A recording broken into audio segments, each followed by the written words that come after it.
Sa kanilang special task ay kailangang magtayo ng tore ang bawat team sa loob lamang ng 2 oras. At ang tore na ito ay kailangang may taas na 5 feet. Yun nga lang, bawal gumamit ng kamay sa pagbuo nito. At tanging bibig lamang ang siyang gagamitin.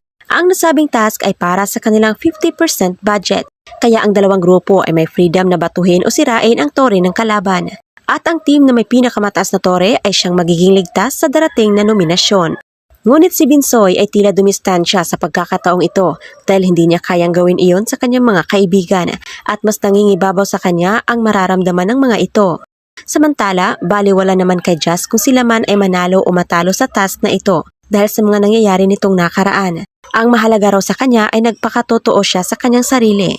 Ngunit si Dailan ay inako ang responsibilidad sa pagbato sa tore ng teens upang isalba ang mga kasamahan. At kung hati ang nararamdaman ng adults ay taliwas naman ito ang mindset ng teens. Pareho silang gigil manalo sa task hindi lang para sa budget, kundi upang mailigtas ang kanilang mga sarili sa darating na nominasyon. Set aside umano nila ang pagkakaibigan dahil ang nasabing task ay maituturing nilang isang kompetisyon para sa pangarap.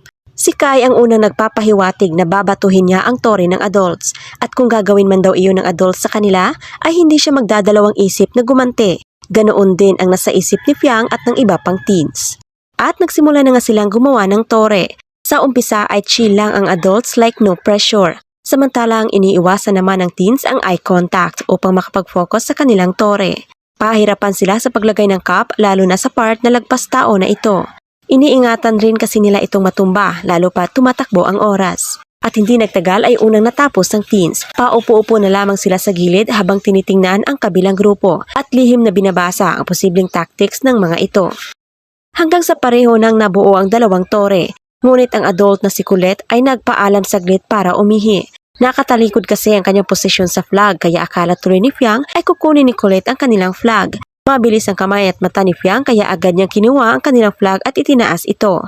At ito na ang hudyat upang sirain ang tore ng adults. At si Kai ang naglakas loob na sirain ang tore na siyang naging dahilan upang maging emosyonal ang team adults.